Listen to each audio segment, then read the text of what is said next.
안녕하세요. 애니어그램 부모교육 전문가 고유미입니다. 최근 장애인 부모교육 현장에서는 자녀의 성격 유형에 맞춘 양육법에 관심이 몰리고 있습니다. 이번 강의에서는 애니어그램을 기반으로 자녀의 성격을 이해하고 양육 스트레스를 줄이고 건강한 성장을 돕는 맞춤형 양육법에 대해서 알아보고자 합니다. 육아를 하시는 부모님께 여러 가지 육아의 다양한 경험을 하고 계실 텐데요. 육아가 내가 얼마나 힘든지 점수로 한번 표현해 보겠습니다. 1점은 전혀 힘들지 않다, 3점은 보통이다, 5점은 매우 힘들다로 표현할 수 있는데요. 여러분이 육아에서 힘든 정도는 몇 점인가요? 네, 4점이요? 5점이라고요? 네, 장애 자녀를 양육하는 부모님들은 보통 4점, 5점을 말씀하시는 경우가 많습니다. 육아는 왜 이토록 힘든 것일까요? 시간과 자원이 부족한 상황에서 부모님이 감당해야 되는 너무 많은 일들이 있고 끝도 없이 해야 되는 일들이 너무나 힘들게 느껴질 수도 있습니다. 그것보다 더 힘든 것은 우리 아이는 나랑 성격이 너무 달라요. 그래서 도대체 이해할 수가 없어요. 이렇게 말씀하시는 분들이 있는데요. 언어 표현이 서툰 자녀, 그리고 감정 표현이 서툰 자녀가 어떤 욕구를 가지고 세상을 살아가는지, 어떻게 키워야 할지 우리는 잘 모르기 때문입니다. 여러분이 생각하는 부모의 역할은 무엇인가요?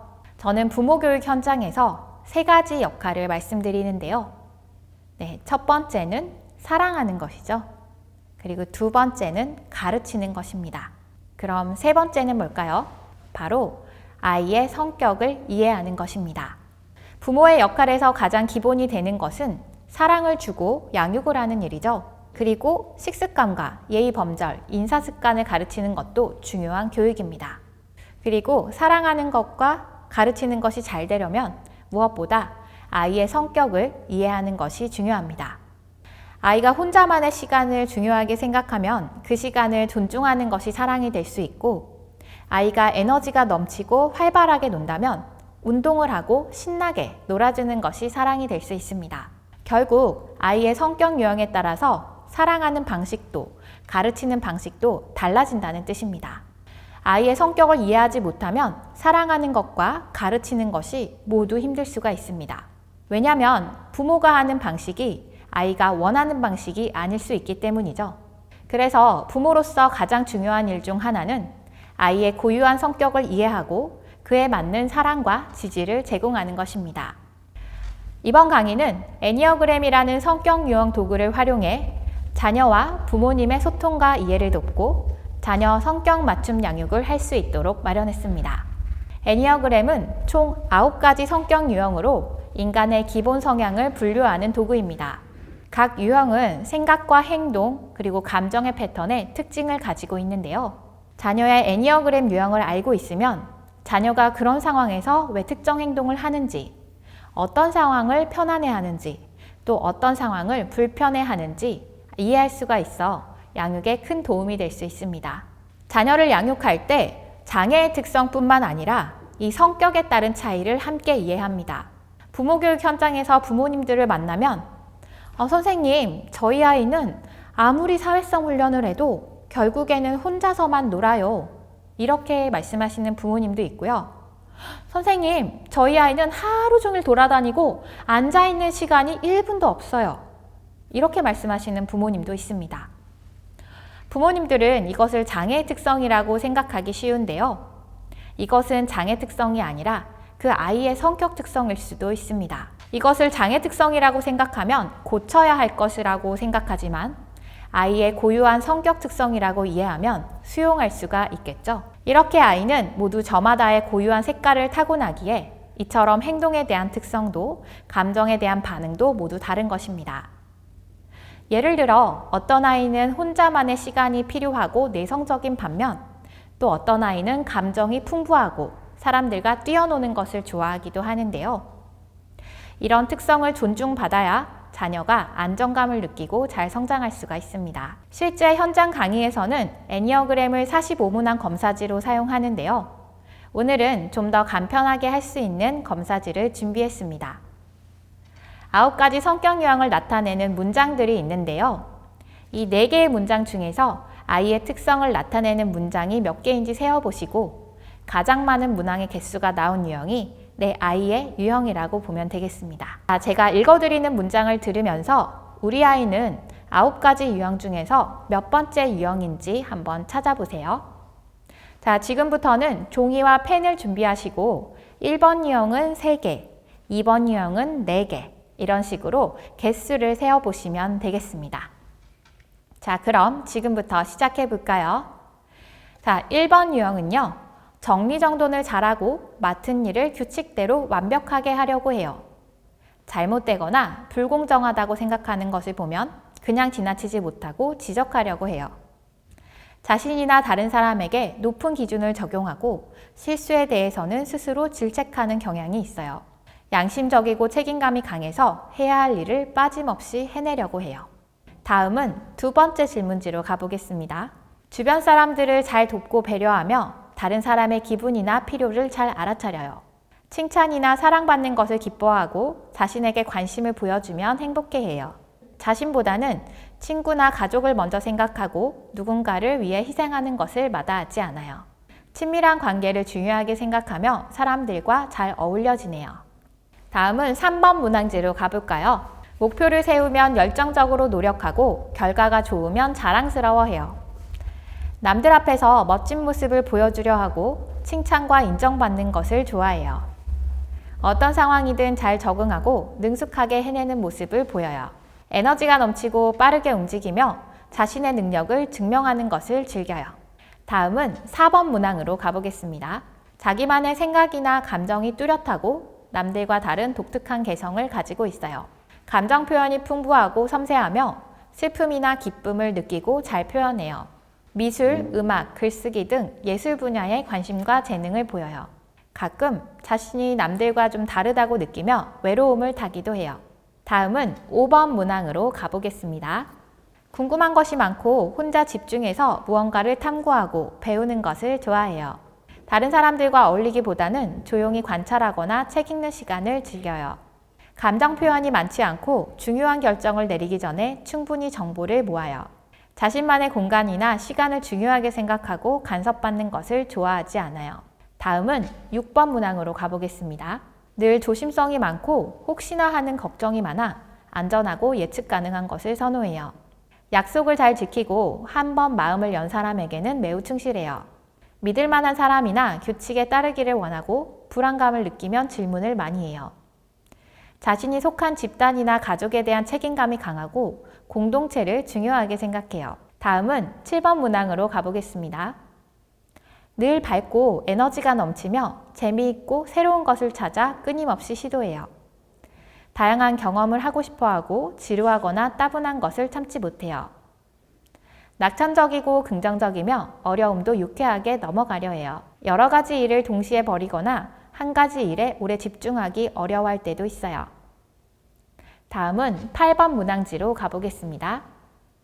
자기 주장이 강하고 자신감이 넘치며 불의를 보면 참지 못하고 맞서 싸우려고 해요. 리더십이 강해서 친구들을 이끌거나 상황을 주도하는 경향이 있어요. 약한 사람을 보호하려는 마음이 강하고 솔직하고 직접적으로 의견을 표현해요. 힘든 상황에서도 굴하지 않고 강한 모습을 보이며 통제력을 중요하게 생각해요. 마지막 9번 문항지로 가보겠습니다. 다투는 것을 싫어하고 평화롭고 조화로운 분위기를 좋아해요. 친구들 사이에 갈등이 생기면 화해시키려는 모습을 보여요. 온순하고 침착하며 쉽게 화를 내지 않고 다른 사람의 의견을 경청해요. 가끔 자신의 욕구나 의견을 드러내지 못하고 다른 사람에게 맞춰주는 경향도 있어요. 자, 이렇게 9가지 질문지를 읽어드렸는데요. 우리 아이 유형이 몇 번 유형인지 확인하셨나요? 한 가지가 아니라 2-3가지 모습이 동시에 보일 수도 있습니다. 똑같이 2번도 4점, 3번도 4점이 나왔다면 이 2가지 성향을 모두 가지고 있을 수도 있습니다. 자, 검사가 끝나셨으면 지금부터 성격 유형에 따른 특징을 알아보겠습니다. 애니어그램에는 힘의 중심이라는 개념이 있는데요. 힘의 중심은 사람이 살아가는 에너지의 근원이 어디서 나오는가를 말합니다. 3가지 힘의 중심으로 머리형, 가슴형, 장형으로 나눠볼 수 있습니다. 첫 번째는 머리형으로 머리로 생동하고 사고하는 유형입니다. 객관적이고 논리적이며 이성적인 아이들인데요.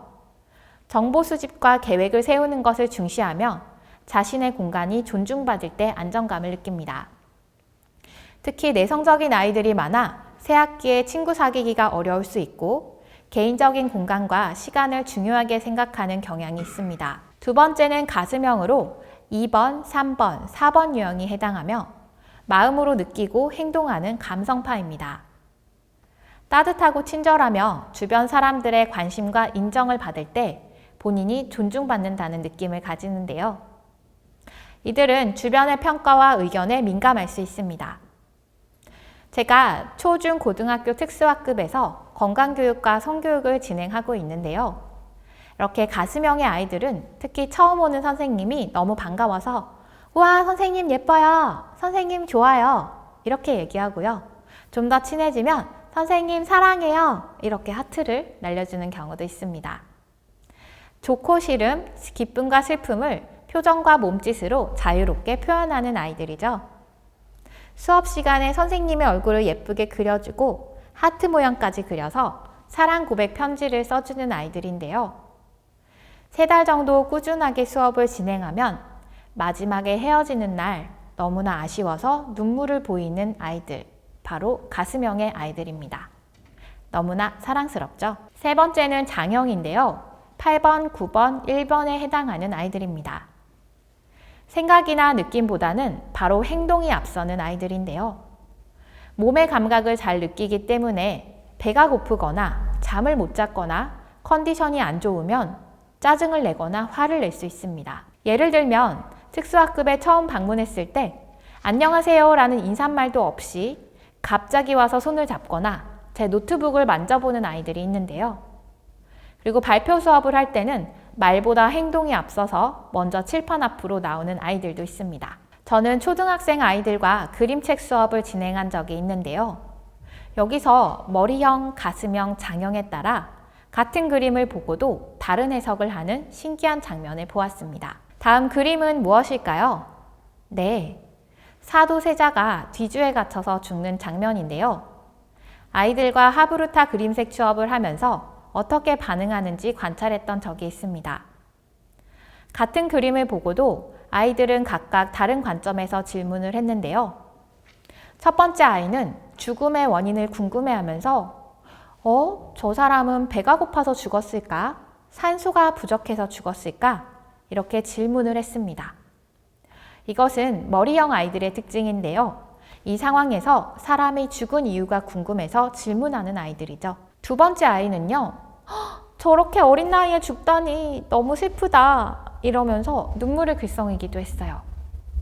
슬픈 감정을 느끼고 울먹였는데 이런 아이들은 가슴형의 아이입니다. 어떠한 사건이나 사실보다는 본인의 감정에 집중하는 아이들이죠. 세 번째 아이는요. 아버지가 아들을 죽이다니 저건 아동학대야. 신고해야 돼.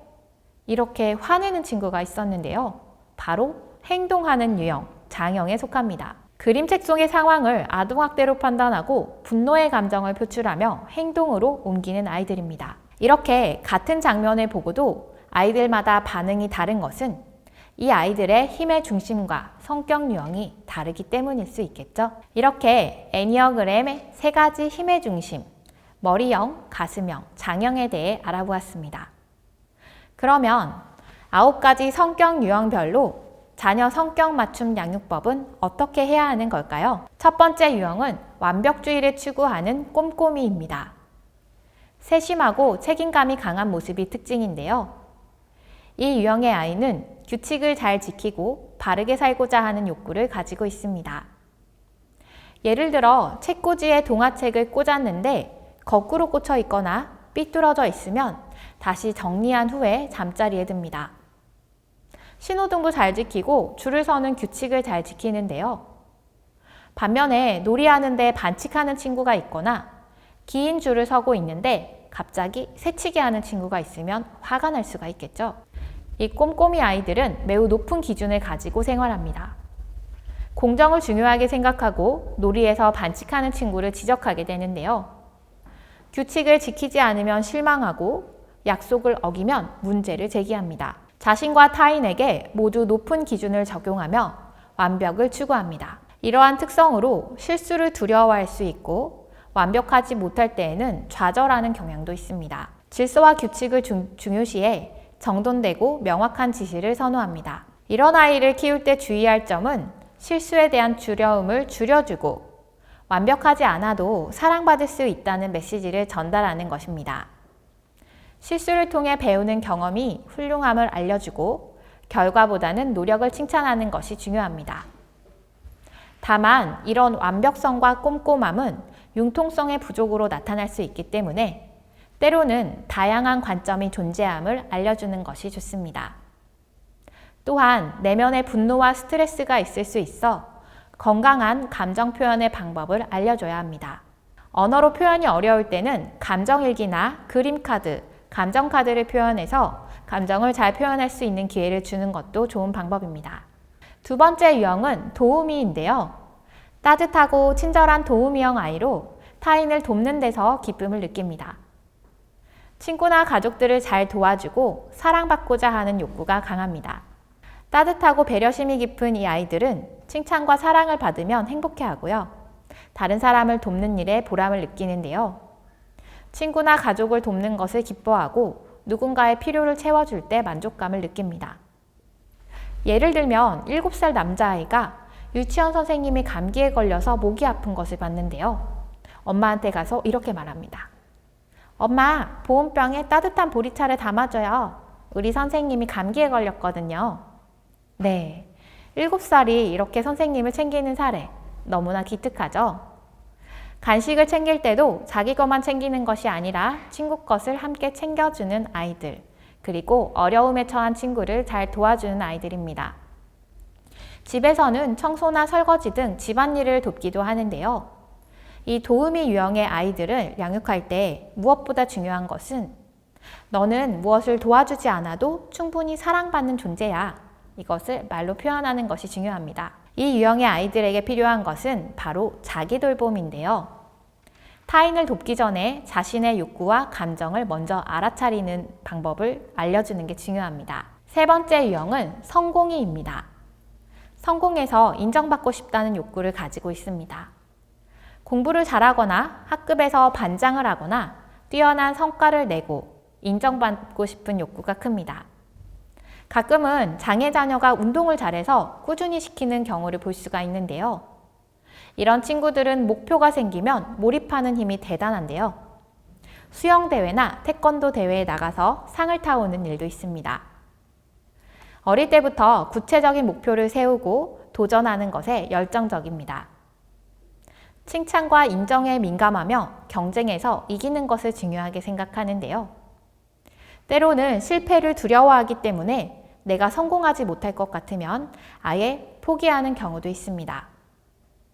이럴 때는 실패를 통해서 성장하고 배우는 방법을 알려주는 것도 중요합니다. 초등 고학년 때부터 바쁜 스케줄을 소화하면서 많이 번아웃을 겪는 경우도 있는데요. 이럴 때는 적절한 학습의 속도와 휴식의 기회를 제공해야 합니다. 3번의 성공이를 양육할 때는 네가 능력이 뛰어나고 상을 타와서 사랑하는 것이 아니라 있는 존재 자체로 너라서 사랑한단다. 이렇게 무조건적인 사랑을 표현하는 것이 중요합니다. 성과와 무관하게 노력, 인내, 정직함 등의 가치를 칭찬해 주는 것이 좋습니다. 그리고 결과보다는 과정을 칭찬하는 것이 훨씬 더 효과적이겠죠. 다음 4번 유형은 특별히인데요. 특별함을 추구하는 예술가형으로 독특한 생각과 개성을 가진 아이들입니다. 음악, 미술, 글쓰기 등에 뛰어난 재능을 보이는 경우가 있고 가끔은 외로움을 잘 타고 감정 기복이 심하기도 합니다. 감정이 풍부하고 슬픔과 기쁨을 강렬하게 표현하는 특징이 있습니다. 사람을 좋아하지만 여러 명의 친구를 사귀기보다는 한두 명의 마음이 맞는 친구와 깊은 관계를 맺는 경향도 있습니다. 이 아이들은 평범한 것보다 독특한 것을 되게 중요하게 생각하는데요. 그래서 남들과 똑같은 옷을 입고 똑같은 것을 먹는 것을 싫어하기도 합니다. 예를 들어 체육대회에 모든 아이가 흰색 티셔츠와 체육복을 입는 상황에서 혼자서 빨간 티셔츠를 입는 경우가 있는데요. 그리고 신발을 양쪽을 같은 걸 신는 게 싫어서 오른쪽은 운동화, 왼쪽을 구두를 신는 경우도 있습니다. 양말을 신을 때도 오른쪽은 빨간 양말, 왼쪽은 흰 양말을 신는 경우도 있는데요. 이렇게 4번 유형은 독특함을 추구하고 자기의 감정에도 예민합니다. 자신의 개성을 잘 이해받지 못한다고 느낄 때 외로움과 소외감을 경험하며 여러 번가 어울리면서도 마음속으로는 깊은 외로움을 느끼는 경우가 있습니다. 또한 감성이 풍부해서 등굣길에 떨어지는 낙엽을 쫓거나 아니면 꽃과 대화를 나누는 경우도 볼 수 있는데요.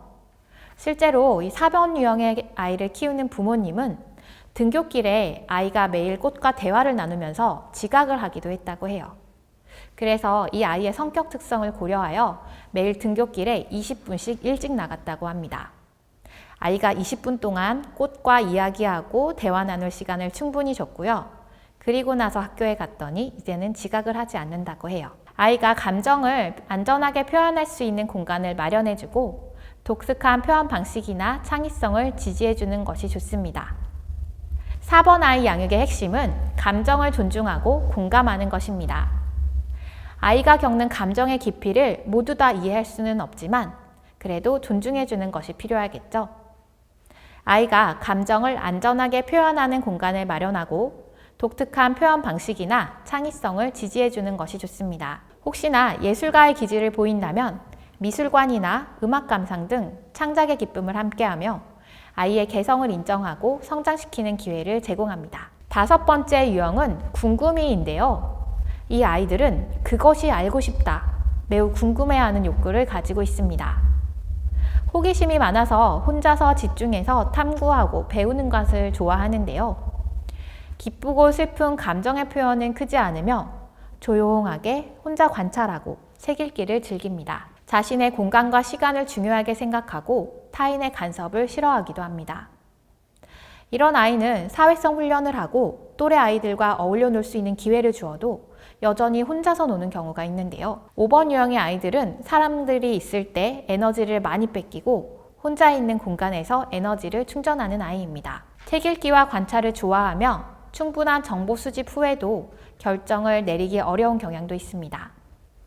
그러므로 혼자서 집중할 수 있는 시간과 공간을 마련해 주는 게 좋은데요. 부모님의 입장에서는 친구들과 뛰어놀지 않고 혼자서 책만 보고 가만히 있는 시간이 걱정스럽게 보일 수도 있지만 이것은 5번 유형의 궁금이가 세상을 살아가는 방식이고 혼자서 에너지를 충전하는 방식임을 이해해 주어야 합니다. 또한 5번 유형의 아이들은 타인에게 시선을 주목받거나 발표하는 시간을 부담스러워할 수 있습니다. 감정 표현이 서툴러서 자신의 감정을 잘 모를 때도 있으니 다양한 감정 단어를 알려주고 감정 표현을 적극적으로 권장합니다. 그림책이나 감정 카드 등으로 감정을 표현하도록 도와줍니다. 그리고 늘 궁금한 게 많고 지식을 추구하는 경향이 있어 질문이 많아질 수 있는데요. 때로는 부모님이 답하기 어려운 질문을 하는 경우도 있습니다. 필요한 경우 신뢰할 수 있는 자료를 찾아서 답변해주는 정성도 필요하겠죠. 6번 유형은 안전을 중시하는 안전이입니다. 세상을 조금 더 안전하게 살고 싶다는 바람이 있는데요. 규칙을 잘 지키고 맡은 바 책임을 성실하게 수행하는 특징이 있습니다. 조심성이 많고 걱정이 많아서 안전하고 예측 가능한 환경을 선호합니다. 성실하고 책임감이 강한 노력형의 아이로 약속을 잘 지키고 믿을 만한 사람과 규칙을 중요하게 생각합니다. 이 6번 유형의 아이는 새로운 환경의 치료실이나 새로운 수업에 도착하면 수업하는 1시간 내내 우는 모습을 보이거나 집중이 안 될 때도 있는데요. 이렇게 낯선 환경 자체가 아이에게 스트레스가 되기 때문이죠. 이런 경우 1시간 전에 미리 도착해서 환경을 먼저 탐색하고 안전한 환경이라는 것을 인지하게 하면 편안하게 수업에 잘 참여하는 경우도 있습니다. 6번 유형의 아이는 12살이 되도록 카시트에 꼭 앉아서 안전벨트를 착용하는 모습도 볼 수 있는데요. 차를 타면 사고가 나면 어떡하지? 걱정하면서 본인의 안전을 챙깁니다. 그리고 뭔가 의심이 되는 게 있으면 끊임없이 질문을 하기도 하는데요. 예를 들어서 가족여행을 갈 때 엄마, 차가 어디로 가는 거야? 언제 도착해? 차가 막히면 어떡하지? 중간에 화장실이 없으면 어떡하지? 이렇게 끊임없이 걱정을 하면서 계속 질문을 던지는 경우가 많습니다. 이렇게 질문이 많으면 부모님은 다소 짜증이 날 수도 있는데요. 아이가 이렇게 질문을 하는 것은 본인의 걱정을 덜어내고 안전을 확인하는 과정임을 이해해 주어야 합니다. 이렇게 6번 유형의 아이를 키울 때는 일관된 규칙과 패턴을 유지하고 만약에 변경되는 상황이 있으면 미리 알려주어서 아이가 마음의 준비를 할 시간을 주어야 합니다. 그리고 항상 예측 가능한 환경을 만들어 불안감을 줄여주는 것도 필요하고요. 부모님은 언제나 아이의 편이라는 신뢰감을 심어줘야 합니다. 아이가 두려움이나 걱정을 표현한다면 비난하지 않고 공감해 주어야 합니다. 또한 두려움 때문에 도전을 주저할 때는 작은 성공을 경험할 수 있도록 응원해주고 실패해도 다시 도전할 수 있다는 믿음을 심어주는 것이 중요합니다. 다음은 7번 유형의 신난이인데요. 유쾌하고 다재다능한 모험가형 아이입니다. 이 7유형의 아이들은 신나게 재밌게 살고 싶다는 욕구를 가지고 있습니다. 언제나 긍정적이고 낙천적이고 밝은 에너지가 넘치는 아이들인데요. 다양한 경험을 좋아하고 지루함을 참기 힘들어하고 또 이렇게 에너지가 많다 보니 어른들이 봤을 때는 왜 쟤는 가만히 앉아있지를 못하지? 너무 산만하다. 집중력이 너무 없다. 이렇게 말씀하는 경우도 있습니다. 이 아이들은 집중력을 높이고 착석 시간을 늘리려고 해도 사실 잘 안 되는 경우가 많습니다. 이런 아이는 집중 시간이 짧다는 것을 인지하고 과제를 할 때도 20분 학습하고 5분 쉬어주고 이런 방식으로 과제를 짧게 끊어서 하는 방식이 효과적입니다. 그리고 다른 아이들보다는 에너지의 레벨이 좀 더 높은 아이들이기 때문에 집에 있는 것보다는 밖에서 에너지를 발산하는 운동이나 체험 활동을 자주 시켜주시는 것이 좋습니다. 이 7유형의 아이들은 조금의 어려움이 있어도 유쾌하게 넘어가고 친구들 사이에서도 인기가 많은 경우 그리고 분위기 메이커 역할을 하고 있는데요. 항상 새로운 경험을 원하고 여러 가지 일을 동시에 벌이는 경향이 있지만 한 가지에 집중하기 어렵고 지루한 것을 참지 못합니다. 예를 들면 집안에서 클레이를 가지고 놀고 정리를 하지 않은 경우도 있고 모험을 좋아해서 위험한 행동을 반복하기도 합니다. 청소년 시기에는 화장이나 유튜브 촬영 같은 자신만의 표현 방식을 갖기도 하는데요. 집중 시간이 짧아서 무언가 오래 하는데 어려움을 겪습니다. 예를 들면 컵라면을 끓이는 3분 동안 앉아있지 못하고 춤을 추면서 놀기도 하고요. 밥을 먹다가 갑자기 피아노를 치거나 게임을 하러 가기도 합니다. 이 7번 유형의 아이를 키울 때 중요한 건 자유입니다. 안전한 범위 안에서 다양한 경험을 할 기회를 제공하는 것이 중요한데요. 호기심을 충족시키고 창의적이며 열정적인 성향을 긍정적인 방향으로 이끌어줘야 합니다. 다만 자유를 존중하되 명확한 규칙과 한계를 설정하고 조금씩 시간을 늘리면서 끈기와 인내심을 키워주는 것도 중요하겠습니다. 다음은 8번 유형, 자신감을 있고 리더십을 가진 든든이인데요. 에너지가 넘치는 리더형 아이로 힘센 골목대장이 되고 싶다. 이런 욕구를 가지고 있습니다. 이 친구들은 리더십이 있어 친구들을 이끌고 항상 상황을 주도하게 되는데요. 약한 사람을 보호하려는 마음이 크며 자기의 의견을 직접적으로 표현합니다. 힘든 상황에서도 강한 모습을 보이려 하며 불의를 보면 참지 못하고 맞서 싸우기도 합니다. 때로는 이러한 특성이 지나치면 통제하는 경향이 되거나 커다란 목소리로 표현이 되기도 하는데요. 그러면 주변 사람들에게 다소 위협적으로 느껴질 수 있습니다. 이 8유형의 아이를 양육할 때는 선을 넘지 않도록 알려주는 것이 중요합니다. 자기가 힘을 가지고 있다는 점을 인정해주되 그 힘을 긍정적으로 활용하고 다른 사람을 공감할 수 있는 능력을 키우는 것이 중요합니다. 자신의 의견뿐만 아니라 타인의 의견도 공감할 수 있는 능력을 키우는 것이 좋습니다. 그리고 때로는 약한 모습을 드러내도 괜찮다는 점을 알려주는 것이 좋습니다. 마지막으로 9번 유형의 아이인데요. 9번 유형의 아이는 온화하고 침착한 성격으로 둥글이라는 별명을 가지고 있습니다. 이 아이들은 느긋하고 온순한 아이로 평화롭게 살고 싶다는 욕구를 가지고 있는데요. 다툼을 싫어하고 평화롭고 조화로운 분위기를 좋아합니다. 화를 잘 내지 않으며 차분하고 다른 사람의 의견을 경청합니다. 가끔은 친구가 때려도 이 사실을 말하면 부모님 간의 싸움이 될까봐 말하지 않는 경우도 있는데요. 이런 둥그리 유형의 아이는 자신의 욕구를 드러내기보다는 타인의 욕구에 맞춰주는 특징이 있습니다. 예를 들면 점심 메뉴를 고를 때 떡볶이 먹을래? 볶음밥 먹을래? 짜장면 먹을래? 이렇게 물어보면 나는 다 좋아. 네가 좋아하는 거 먹자. 이렇게 이야기하는 친구들이 있죠. 네, 이것은 갈등을 피하고자 본인의 선택지를 줄이는 것으로 볼 수가 있습니다. 이 9번 유형의 둥그리를 키울 때는 아이의 욕구를 직접 물어보고 스스로 자기 표현을 하도록 격려하는 것이 필요합니다. 친구와 다툼이 있을 때는 그냥 참거나 회피하는 대신에 건강하게 해결하는 법을 가르치는 것이 중요합니다. 아이가 독립적인 활동을 할 수 있도록 지원하고 조화로운 성품과 존재 가치를 칭찬해 주는 것이 좋습니다. 저는 아이들과 캠핑을 많이 다녔는데요. 캠핑장에서도 아이들의 성격 유형에 따라 다른 특징을 보입니다. 2번 유형의 도우미 아이는 다가와서 제가 도와드릴까요? 이렇게 말하면서 텐트를 치거나 불을 지필 때 와서 적극적으로 도와줍니다. 그리고 캠핑장에서 다른 사람들을 살피면서 모두가 즐겁게 참여할 수 있도록 배려하는 모습을 보이는데요. 4번 유형의 특별히는요, 이 자연 속에서 특별한 경험을 추구하고 캠핑장의 분위기나 풍경에 관심을 보이고 불멍을 하면서 혼자서 감성에 젖기도 합니다. 5번 유형의 탐구자 아이는요, 불명을 하면서 뭔가 계속 궁금한 것들을 떠올리는데요. 불을 보면서 감상을 하는 게 아니라 불의 3요소가 뭐더라? 타는 물질, 산소, 발화점에 대해서 질문을 하기도 합니다. 정말 신기하죠? 캠핑에서 사람에는 크게 관심을 두지 않는데요. 사물이나 캠핑 장비에 대해서 호기심을 가지고 관찰하며 질문하는 모습을 보았습니다. 7번 유형의 신난이는 캠핑 내내 활발하게 뛰어놀면서 새로운 놀이와 체험을 즐기는데 에너지가 넘칩니다.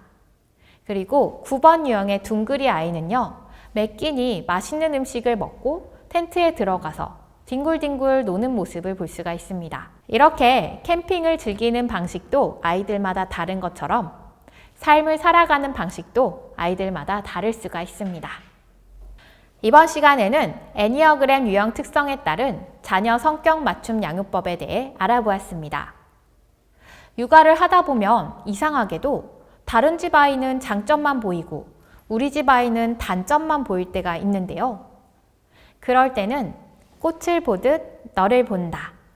예쁜 꽃을 보듯이 아이를 한 발짝 떨어져서 자녀를 바라보세요.